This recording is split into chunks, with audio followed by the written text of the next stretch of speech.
Admiral Jake Morrison stood at the massive observation deck of Harmony Prime, watching the endless void of space through reinforced transparent aluminum. The space station was huge, bigger than most moons he had seen in his 40 years of service. Ships from dozens of alien civilizations docked at its countless ports, their strange designs a reminder that humanity was still the newcomer in this ancient galaxy dot behind him. The great assembly hall buzzed with alien voices speaking in languages that hurt human ears. Morrison had been to many diplomatic meetings, but this one felt different. The message from the Galactic Council had been clear and cold. Humanity was in trouble. His aide, Lieutenant Karen Miller, approached with the data pad. She was young, maybe 25, with bright eyes that still held wonder when she looked at the alien delegates. Morrison envied that wonder. His own eyes had grown tired of seeing the same condescending looks from species that considered humans barely more than animals. "The Zephyrian ambassador wants to begin in 10 minutes, sir," Miller said quietly. "The other delegates are already seated." Morrison nodded and straightened his dark blue uniform. The fabric was earth-made, simple and practical, compared to the flowing robes and energy fields that other species wore as clothing. Everything about humans seemed simple to these aliens. That was exactly what Morrison wanted them to think. The assembly hall was a wonder of alien engineering. The ceiling stretched up so high it disappeared into artificial clouds, and the walls showed holographic displays of thousands of star systems. Representatives from 47 different civilizations sat in arranged sections, each area designed for their specific biological needs. The insectoid Zephyrians needed cool, dry air. The gaseous ethereals floated in contained energy fields. The rock-like beings of the crystalline hegemony required high-pressure chambers. Humanity got regular chairs in a small section near the back. The message was clear without words. Morrison walked to his assigned seat, passing delegates who had ruled the galaxy for thousands of years before humans had even discovered fire. The Void Walkers were beings of pure energy, older than most stars. The ethereal collective had mastered space travel when Earth was still cooling from its formation. Even the youngest council species had been exploring the galaxy for over a millennium. Humans had been in space for barely 200 years. In galactic terms, they were infants. The Zephyrian ambassador rose from his section. He was tall, maybe 8 feet, with 4 arms and wings that looked like stained glass. His compound eyes reflected the light in strange patterns, and when he spoke, his voice carried the authority of 10,000 years of civilization. "This emergency session of the Galactic Council will now begin," the ambassador announced. "We gather today to address the growing concern regarding the human species and their continued aggressive expansion throughout our peaceful galaxy." Morrison kept his face blank, but inside he felt the familiar anger rising. Aggressive expansion. 20 years ago, humans had discovered an uninhabited system and started a mining colony.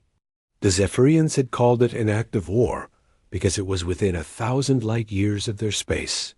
Humans had apologized and asked permission. Now, every human colony required approval from 3 different alien governments. "The evidence is clear," continued the ambassador. "In the past 50 years, humanity has established colonies on 17 worlds. They have built military installations in space. They have developed weapons technology without proper oversight. Most concerning of all, they have shown a disturbing willingness to use violence to solve problems." A murmur of agreement rippled through the alien delegates. Morrison had heard these accusations before. The violence they referred to was a single incident 15 years ago, when human colonists had defended themselves against pirates. 3 ships were destroyed, and suddenly humans were labeled as warmongers by species that had weapons capable of cracking planets. The ethereal collective's representative spoke next. It was a being of living light, beautiful and terrible at the same time. Its voice echoed from everywhere and nowhere. The humans show no respect for the natural order. They terraform worlds without considering the cosmic balance. They reproduce without population controls. They explore space with reckless abandon, disturbing systems that have remained untouched for millions of years. Morrison wanted to laugh. Reckless abandon. Humans had explored exactly 43 star systems in 2 centuries. The Ethereals had colonized over 10,000 systems in their first century of space travel. More delegates stood to voice their concerns. The crystalline hegemony complained about human mining operations that extracted resources too efficiently. The ancient Voidwalkers spoke of humanity's disturbing lack of reverence for older civilizations. One after another, they painted humans as dangerous children playing with toys they didn't understand.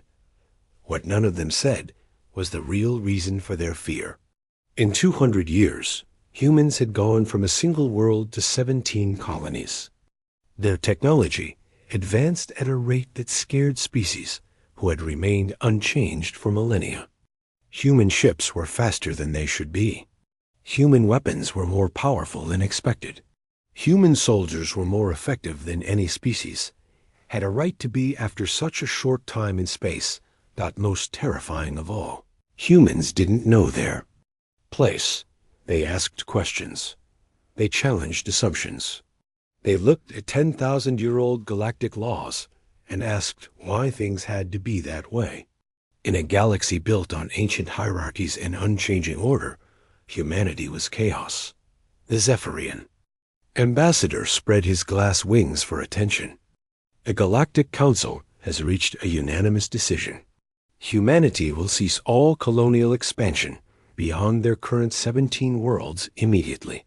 They will reduce their military fleet by 70% within 1 standard year. All human technological development will be supervised by Council observers to ensure it poses no threat to galactic stability. Morrison felt his heart rate increase, but his face remained calm. 70% reduction. That would leave humanity with barely enough ships to defend their existing colonies, let alone continue exploring. Council observers meant alien spies, with veto power over every human innovation. Furthermore, the ambassador continued, humanity will submit all future expansion plans to the Council for approval. Any violation of these terms will result in complete economic isolation from all Council species, followed by military intervention if necessary. The threat was clear. 47 alien civilizations, with thousands of years of technological advancement, were telling humanity to stay in their corner and be quiet. The alternative was economic strangulation or outright war against impossible odds. Morrison stood, slowly, feeling the weight of every alien gaze in the chamber. He had been prepared for this moment, but it still felt surreal. 200 years of human diplomacy, 2 centuries of careful negotiation and compromise, had led to this ultimatum. The Galactic Council's terms are noted, Morrison said, his voice carrying clearly through the vast chamber. However, such fundamental changes to human policy require consultation with our government. I request the standard diplomatic period of 30 days to present these terms to Earth and return with our official response. The ambassador's compound eyes shifted patterns, and Morrison could hear the alien equivalent of laughter from several delegates. Given the urgent nature of this situation and humanity's proven tendency toward delay tactics, the Council grants 7 days, no more. 7 days. In 7 days, Morrison was expected to return with humanity's surrender. The aliens were so confident in their superiority that they saw no possibility of any other outcome. 47 advanced civilizations against 1 young species. The math was simple. Morrison bowed formally to the assembly. 7 days is acceptable. I will return with humanity's answer. As he walked from the chamber, Morrison could hear the delegates already discussing the redistribution of human colonies among Council species. They were dividing up human space like it already belonged to them. Lieutenant Miller fell into step beside him as they headed for the docking bay where their shuttle waited. "Sir, 7 days isn't enough time to reach Earth and return, let alone hold government consultations." Morrison stopped at a secure communication terminal and began entering a coded message. His fingers moved quickly across the alien interface, typing words that would change everything. "We're not going to Earth, Lieutenant," Morrison said as he sent the message. "Earth already knows what our answer will be." The message was brief, just 6 words that would echo through human space within hours. "The children are done playing nice." For 200 years, humanity had been patient.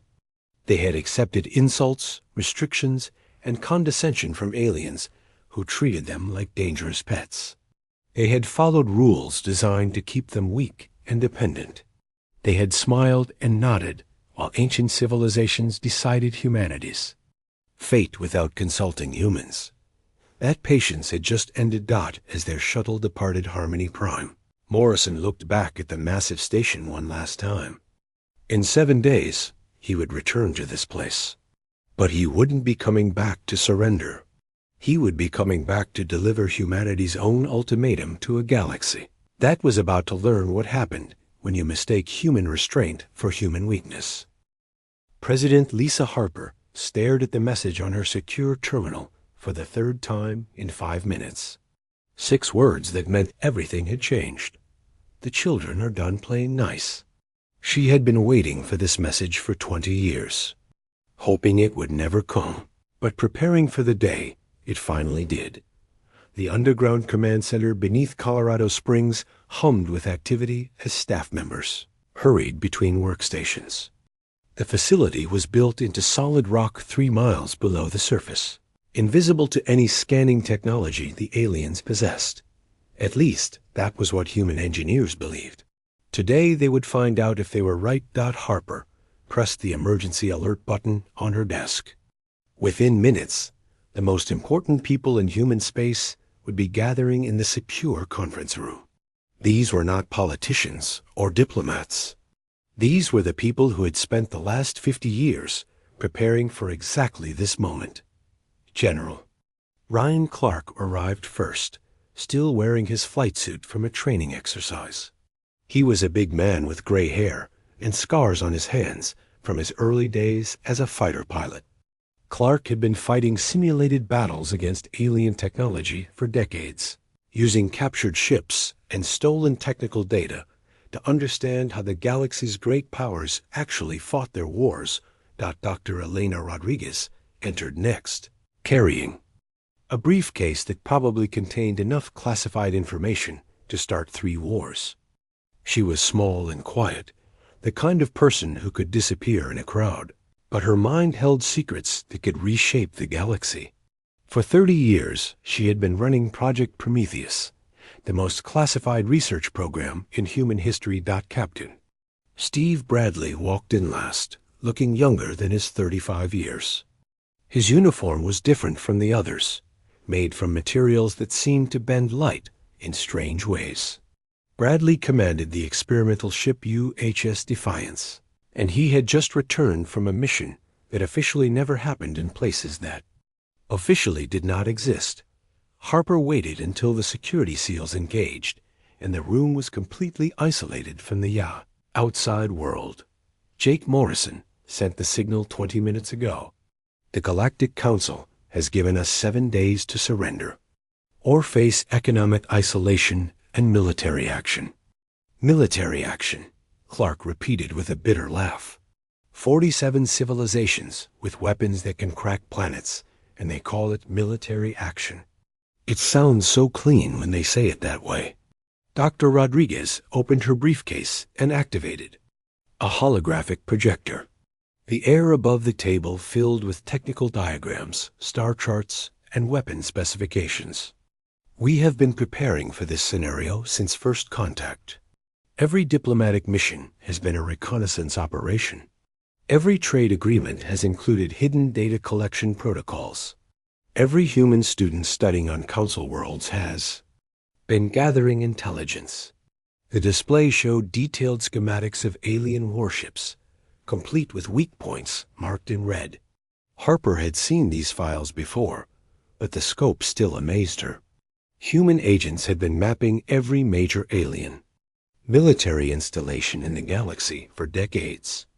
The Zephyrians believe their plasma shields are impenetrable, Rodriguez continued. They do not know we discovered how to reverse the polarity 15 years ago.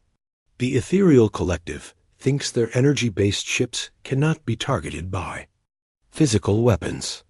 They have never encountered our quantum torpedoes. Bradley leaned forward, his eyes bright with excitement. The tests beyond the rim have been successful. The new drive systems work better than our best projections. We can move ships faster than anything the Council has ever seen. How much faster? Harper asked. We crossed 12 light years in 6 hours during the last test run. The nearest Council ship would need 3 days to cover the same distance. Harper felt a chill run down her spine. Faster than light travel was common in the galaxy, but this was something else entirely. This was tactical superiority that could change the nature of space warfare itself. Clark activated another section of the display, showing troop numbers and fleet positions. The aliens think we have 17 colonies, because that is what we have registered with the Council. They do not know about the 43 hidden installations we have built over the past 20 years.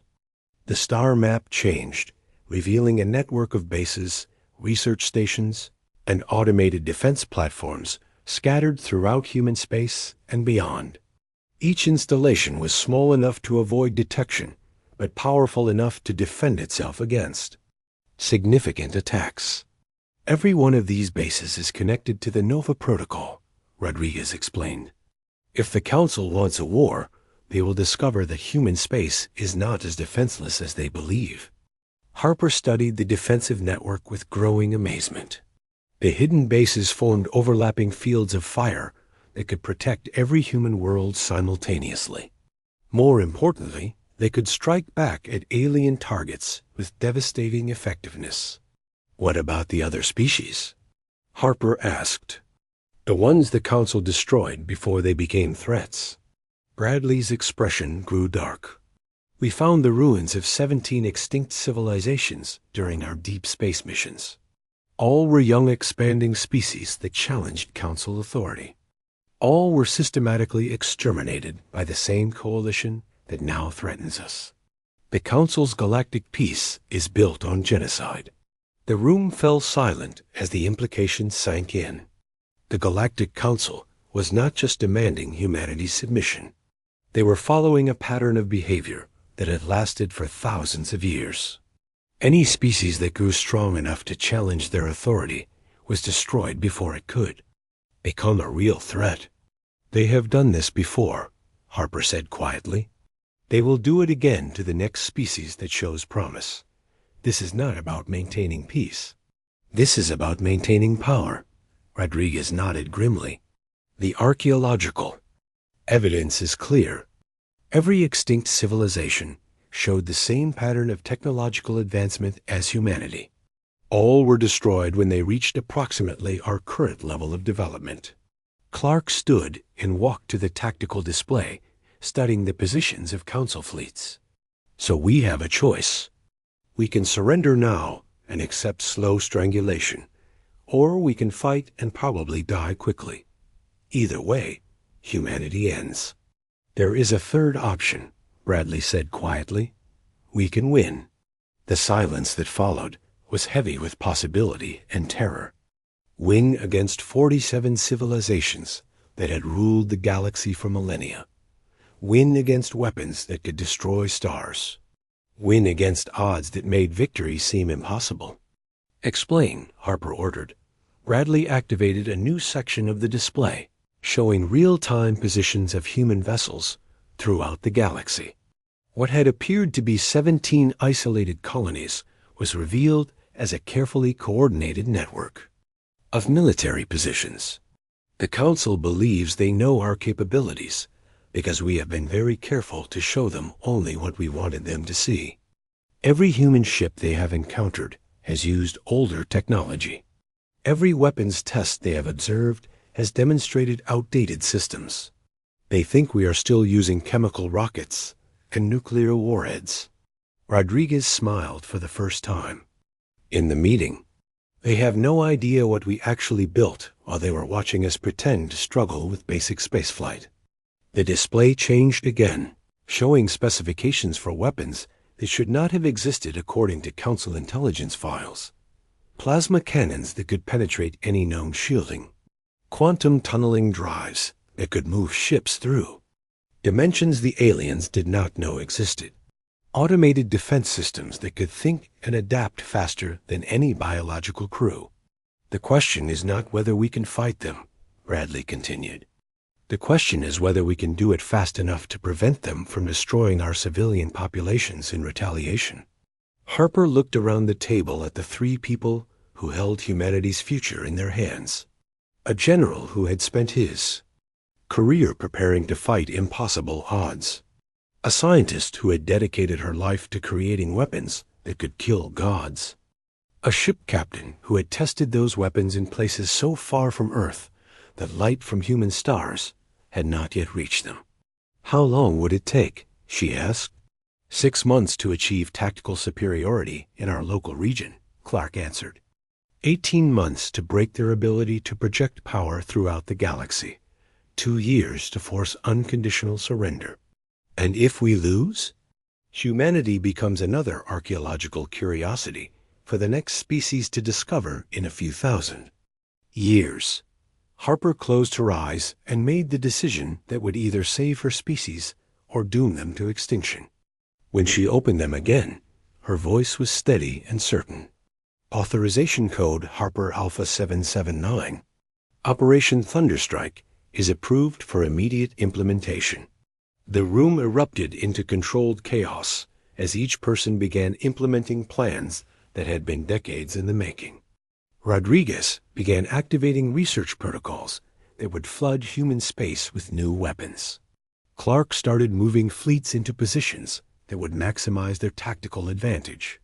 Bradley prepared to return to his ship and begin the most dangerous mission in human history.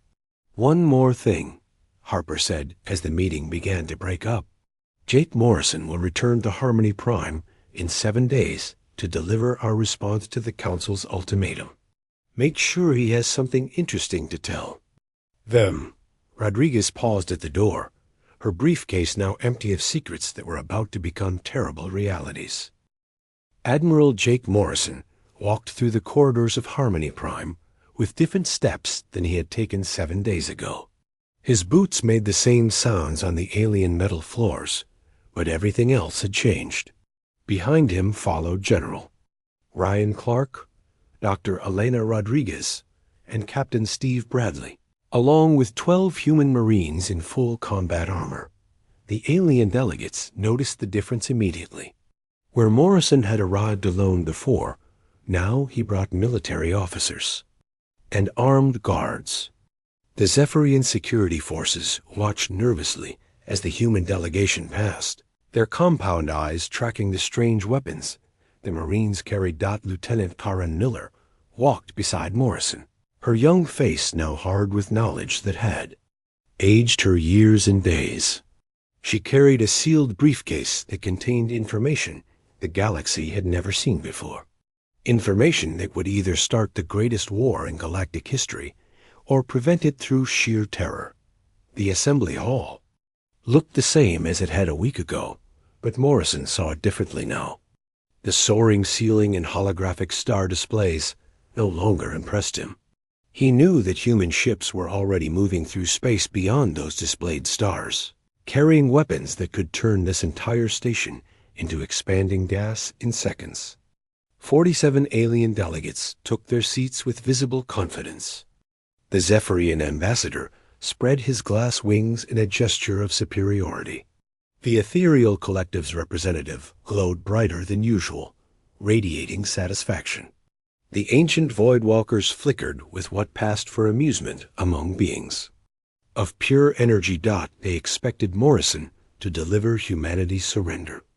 They had given one young species 7 days to accept the inevitable, and now they would receive the formal submission they had always received from others who dared to challenge their authority.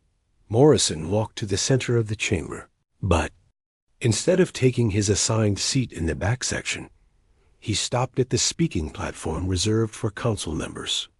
The gesture sent ripples of shock through the alien delegates. No non-council species had ever presumed to address the assembly from that position. 7 days ago, Morrison began, his voice carrying clearly through the vast chamber, this council presented humanity with an ultimatum. You demanded that we cease our expansion, reduce our military forces, and submit to your oversight. You gave us 7 days to accept these terms or face the consequences.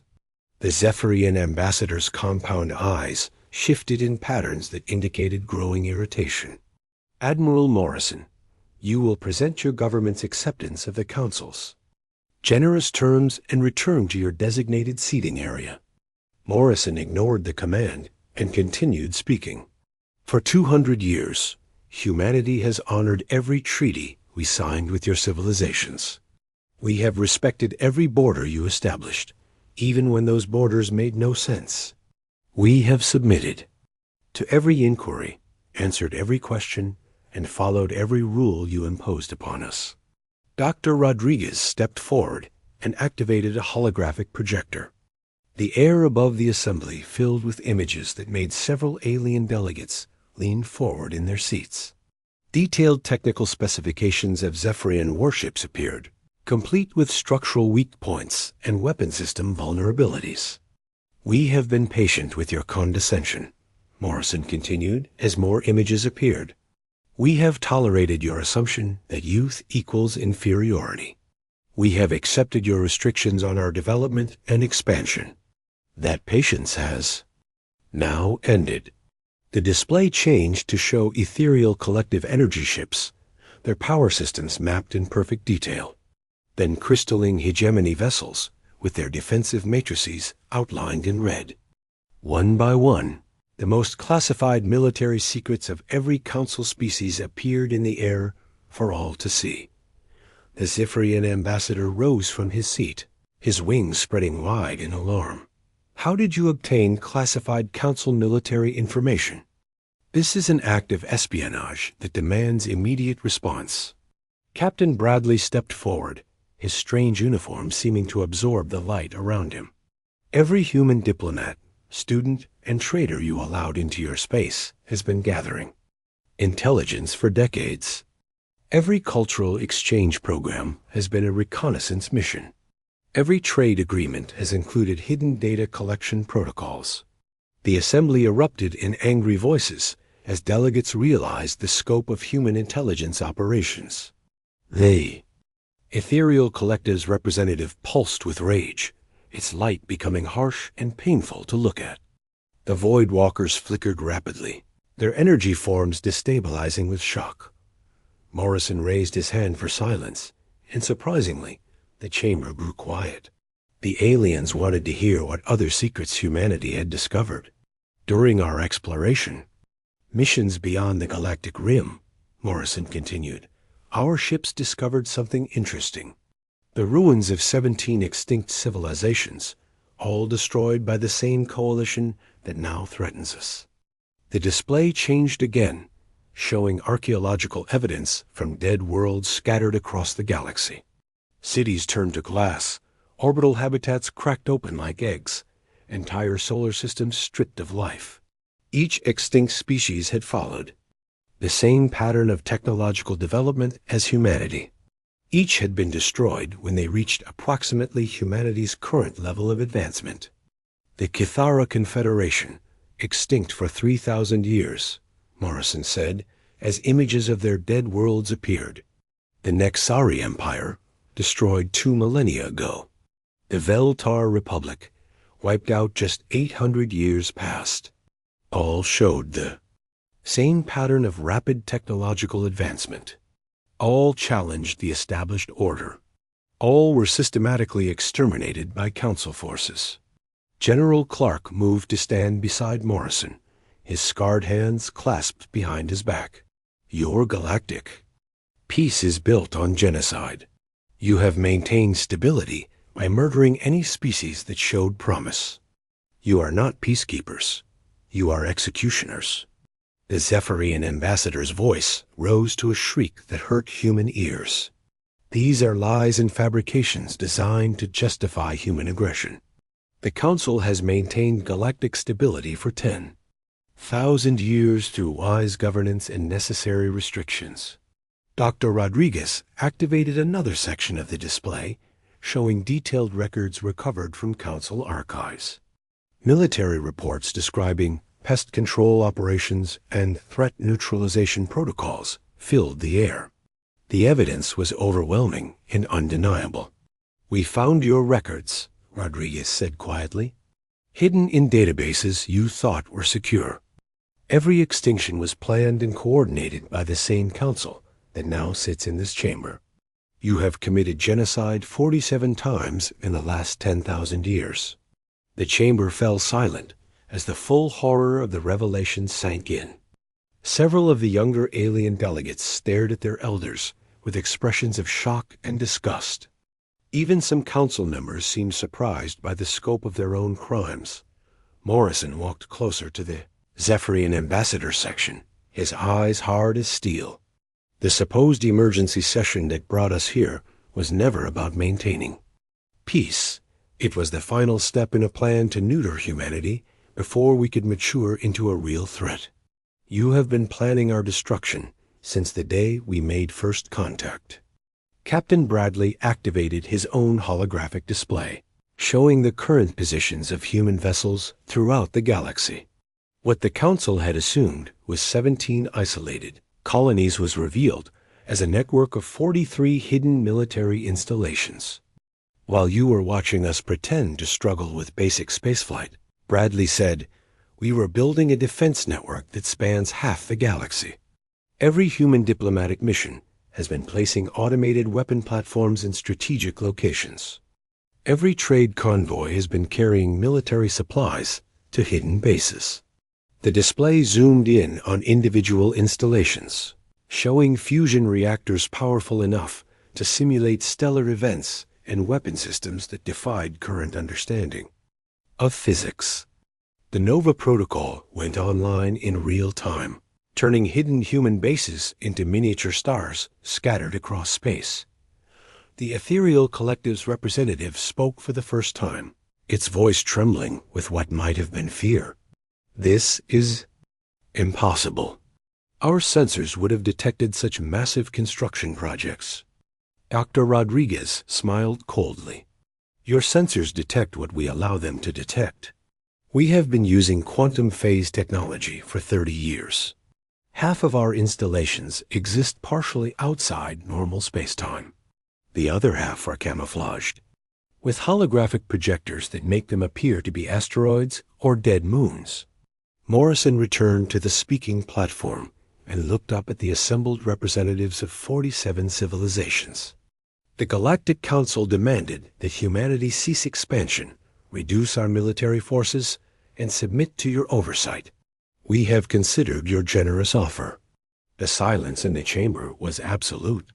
Even the background hum of the stations. Systems seemed to pause as the galaxy waited for humanity's answer. "Humanity respectfully declines," Morrison said with quiet finality. The Zephyrian ambassador's wings spread to their full extent, casting strange shadows across the chamber. "Then you have chosen war against forces you cannot comprehend. The combined fleets of the Galactic Council will reduce every human world to radioactive ash." Morrison nodded as if he had expected this response. "We understand your position. However, before you commit to this course of action, we would like you to consider one question." The first shots of the war were fired 3 hours after Admiral Morrison left Harmony Prime. The Zephyrian response fleet, led by the massive dreadnought Eternal Harmony, arrived at Kepler 442b, expecting to find a primitive human colony, defended by chemical rockets and nuclear weapons. Instead, they found Captain Steve Bradley's task force waiting for them, The Eternal Harmony was a monument to alien engineering, 3 miles long and armed with plasma cannons that could vaporize mountains. Its shields had never been penetrated. In 5,000 years of service, the Zephyrian crew had fought dozens of wars against species that challenged Council authority, and they had never lost a single engagement. Captain Bradley watched the alien fleet approach from the bridge of the UHS Defiance, his experimental ship hanging motionless in space like a predator waiting to strike.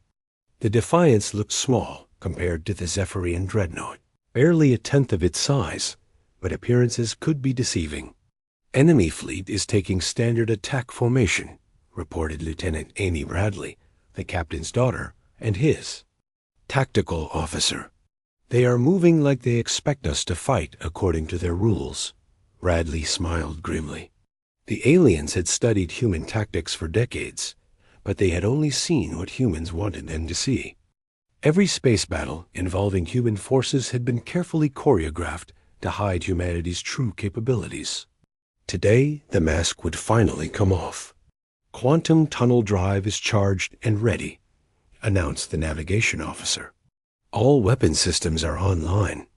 The Eternal Harmony opened communications, and the arrogant voice of its Zephyrian commander filled the bridge. "Human vessels, you are in violation of Galactic Council directives. Surrender immediately or be destroyed." Bradley activated his own communication system, but instead of responding to the Zephyrian commander, he broadcast on all frequencies to every ship in the system. "This is Captain Steve Bradley of the Human Defense Force. All civilian vessels clear the area immediately. What you are about to witness will redefine space warfare." The Zephyrian commander's laughter sounded like breaking glass. "Primitive. Humans cannot redefine anything. Your chemical rockets and kinetic weapons are toys compared to our plasma artillery." Bradley nodded to his tactical officer. "Amy, show them what we actually built while they were watching us play with fireworks." The UHS Defiance vanished from normal spacetime, slipping into the quantum tunnel dimension where physics worked differently. To the Zephyrian sensors, the human ship simply ceased to exist. One moment it was there, the next it was gone without any energy signature or trace. Seconds later, the Defiance emerged from quantum space directly behind the Eternal Harmony, its plasma cannons already charging. The alien crew had no time to react, no warning that death had appeared behind them. The first salvo punched through shields that had protected the dreadnought for millennia and vaporized the entire rear section of the ship. The Zephyrian commander's scream of disbelief echoed across all communication channels as his mighty vessel began breaking apart. "Impossible. Our sensors detected nothing. How did you penetrate our shields?" Bradley's voice was calm as he watched the alien dreadnought die. "Your shields were designed to stop weapons that exist in normal space. Our plasma cannons fire from quantum tunnel dimensions. Your shields might as well be made of paper." Across the Kepler system, similar scenes played out as human vessels materialized from nowhere to strike alien ships with weapons that should not have existed. The Council's numerical advantage became meaningless when their enemies could appear anywhere without warning and fire through defenses that had never been breached. The crystalline hegemony's crystal ships, previously thought indestructible, shattered like glass under focused plasma bombardment. Their living crystal hulls, evolved over millions of years to resist energy weapons, proved useless against quantum-enhanced human artillery. The ethereal collective's energy-based vessels fared even worse. Their crews were beings of living light, but human containment fields trapped them in specially designed quantum boxes that cut them off from the energy sources that sustained their existence. For the first time in their million-year history, the ethereals experienced something approaching death. On Earth, President Lisa Harper stood in the command center, watching tactical displays that showed the impossible becoming reality. Human forces were winning against aliens who had ruled the galaxy since before humanity had discovered fire. General Ryan Clark coordinated the battle from his mobile command center, a ship that existed partially outside normal spacetime. The aliens could not locate it, could not target it, and could not understand how humans were commanding their forces across dozens of star systems simultaneously. Zephyrian Fleet 7 is requesting reinforcements, reported the communications officer. They have lost 60% of their ships in the first hour. Clark studied the tactical displays with satisfaction. Decades of preparation were paying off exactly as planned. Deny their request. Tell them we are too busy destroying Fleet 12 in the Vega system. Dr. Eleni Rodriguez watched from her laboratory as weapons she had spent 30 years developing proved their worth in actual combat. The quantum torpedoes phased through alien hulls and detonated inside enemy ships, bypassing every known defense. The plasma cannons fired from dimensions the aliens had never learned to detect. But the most devastating weapon was information itself. Every alien tactical system, every communication network, every sensor array had been infiltrated by human computer viruses years before the war began. The Council's own technology turned against them, feeding false data to their commanders and shutting down critical systems at precisely the wrong moments.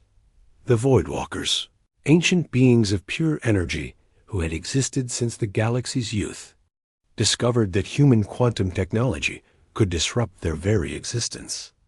Containment fields designed specifically for energy-based life forms trapped them in quantum prisons where they could neither fight nor flee. Admiral Morrison's shuttle returned to Harmony Prime to find the massive station in chaos. Emergency. Broadcasts filled all communication channels as reports of human victories arrived from across the galaxy. The Galactic Council, which had ruled unopposed for 10,000 years, was losing a war they had thought impossible to lose. The Zephyrian ambassador met Morrison at the docking bay, his compound eyes flickering with patterns that indicated extreme distress. This madness must stop immediately. Call off your attacks, and we can negotiate new terms. Morrison walked past the ambassador without slowing down. There are no negotiations. You had 200 years to treat us with respect. You chose to threaten our children instead. In the assembly hall, alien delegates who had voted for humanity's destruction just hours before now demanded immediate peace talks. The arrogant certainty that had filled the chamber was replaced by panic as reports of military disasters arrived every few minutes. The ethereal collective's representative, its light now dim with fear, addressed Morrison directly. How many of our fleets have you destroyed? How many worlds have you attacked? Morrison activated a holographic display showing the galaxy-wide battle. Red markers indicated Council fleets that had been destroyed or disabled. Blue markers showed human forces advancing into previously secure alien territory. The pattern was clear and terrifying. In the first 6 hours of this war, human forces have engaged 43 Council fleets across 27 star systems. Morrison reported with clinical precision. We have destroyed or captured 736 alien warships while losing 12 of our own vessels. The numbers hung in the air like a death sentence. The galaxy's most powerful military forces were being systematically dismantled by a species they had dismissed as primitive children. The ancient Voidwalkers spoke for the first time, their energy forms flickering with what might have been fear. This rate of technological advancement should be impossible. No species develops weapons this advanced in only 2 centuries. Dr. Rodriguez stepped forward, her quiet voice carrying clearly through the stunned chamber. We had excellent teachers. Every piece of alien technology you allowed us to study became the foundation for something better. Every treaty you forced us to sign included hidden clauses that gave us access to your research data. The revelation hit the alien delegates like a physical blow. For decades, they had been unknowingly providing humanity with the technical knowledge needed to defeat them. Every diplomatic gesture, every cultural exchange, every trade agreement had been part of a vast intelligence operation. Morrison looked around the chamber at representatives of civilizations that had ruled the galaxy for millennia. You taught us your weaknesses while assuming we could never become strong enough to exploit them. You shared your secrets while believing we were too primitive to understand them. You were wrong. Communications from across the galaxy continued to paint a picture of complete council defeat. The crystalline hegemony's home fleet had been shattered in the Rigel system. The ethereal collective's energy matrices were failing under quantum disruption attacks. Even the mighty Voidwalkers were being systematically contained in quantum prisons. The Zephyrian ambassador's wings drooped as the scope of the disaster became clear. What do you want from us? Tribute? Territory? Submission? 18 months after the first battle at Kepler 442b, Admiral Jake Morrison stood on the bridge of the UHS Resilience watching the final assault on Nexus Prime. The ancient capital world of the Galactic Council was not really a planet, but a space station the size of a moon, built over 8,000 years and home to billions of aliens who had never imagined their power could be challenged. The station's defenses were legendary, protected by energy shields that could deflect supernova-level attacks and weapons platforms that could crack planets. For millennia, Nexus Prime had been the symbol of Council authority, the untouchable heart of galactic civilization. Today, it was about to fall to a species that had been in space for barely 2 centuries. Captain Steve Bradley commanded the assault fleet from the bridge of his flagship, the same UHS Defiance that had fired the first shots of the war. Around him floated a task force of human vessels that represented the pinnacle of quantum engineering, ships that existed partially outside normal space-time and carried weapons that rewrote the rules of physics. All vessels report ready for final assault, announced Lieutenant Amy Bradley from her tactical station. The young woman had aged years during the war, her face now bearing the hard lines of someone who had seen too much death in too short time. President Lisa Harper watched from Earth through quantum communication links that allowed real-time coordination across the galaxy. The underground command center had become the nerve center of humanity's war effort, coordinating attacks on a scale that would have been impossible without the hidden technology humans had developed over decades. Council forces are requesting permission to negotiate, reported General Ryan Clark from his mobile command center. They are offering partial territorial concessions in exchange for an immediate ceasefire. Harper's response was immediate and final. Tell them that wars started by threatening children do not end with partial measures. Complete surrender or complete destruction. Those are their only options. The battle for Nexus Prime began with human ships materializing from quantum tunnel space inside the station's defensive perimeter. The Council's sensors, designed to detect approaching threats across light years of normal space, were useless against enemies that traveled through dimensions they could not monitor. The first wave of quantum torpedoes phased through the station's shields and detonated inside critical systems.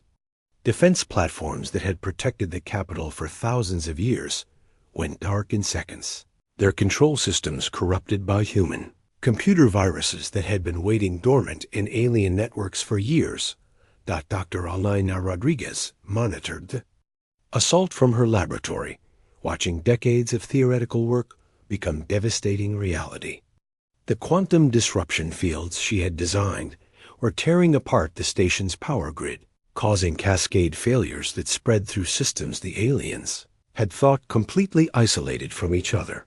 The Council's last desperate gambit was a planet-killing energy beam powered by Nexus Prime's core reactor, a weapon that could sterilize entire star systems. The massive cannon began charging, drawing power from the station's fusion heart and preparing to fire at Earth itself. The weapon never fired. Rodriguez's most sophisticated virus had been waiting in the targeting system for over a year, activated, by the specific energy signature of the cannon charging sequence. Instead of locking onto Earth, the massive weapon turned toward empty space and discharged harmlessly into the void. Within 6 hours, the symbol of galactic authority was broadcasting surrender signals on all frequencies. The Galactic Council, which had ruled unopposed for 10,000 years, was asking for mercy from the children they had tried to destroy.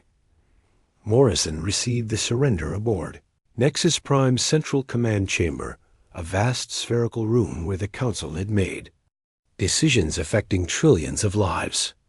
The alien delegates, who had once looked down on humanity with condescension, now stood with their heads bowed, waiting to learn their fate. The Zephyrian ambassador, his glass wings now cracked and dull, spoke for the defeated Council. The Galactic Council formally surrenders all military forces and governing authority to the Human Defense Force.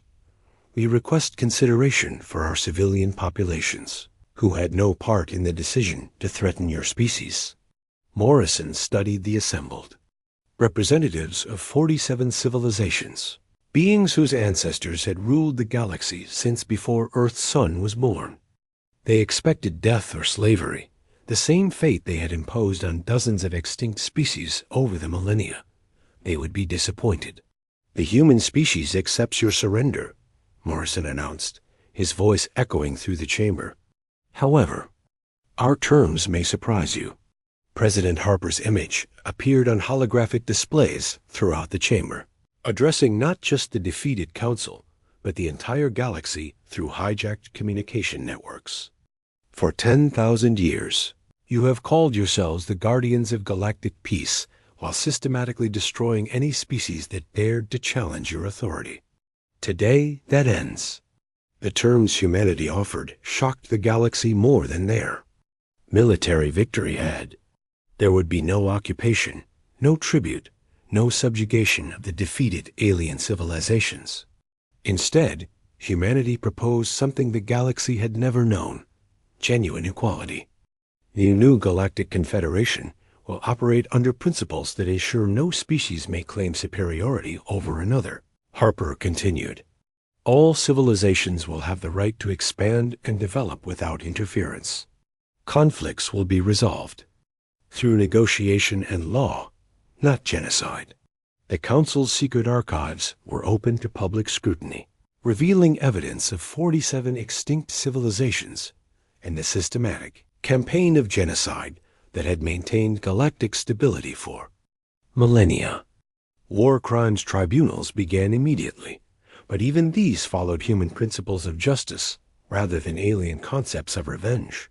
Captain Bradley was promoted to admiral and given command of the new Galactic Defense Force, a military organization dedicated to protecting young civilizations from predatory elder species.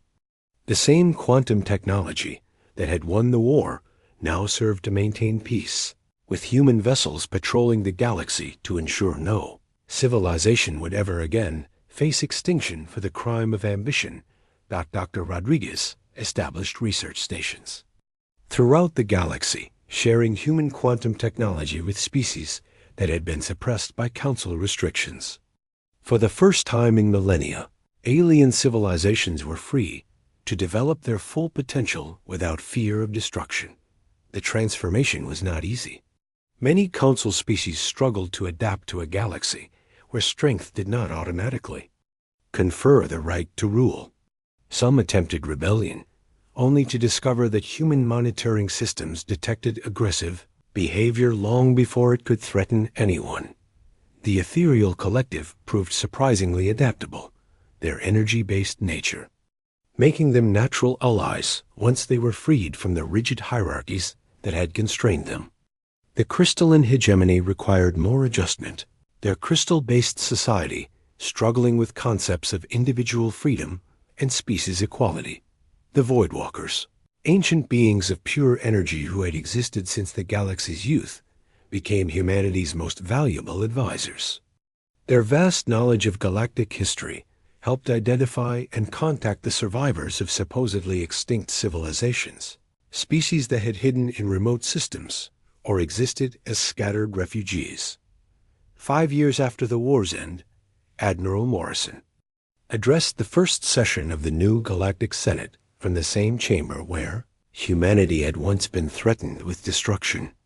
Representatives from over 300 species, including many thought extinct by the Council, gathered to participate in genuine galactic democracy.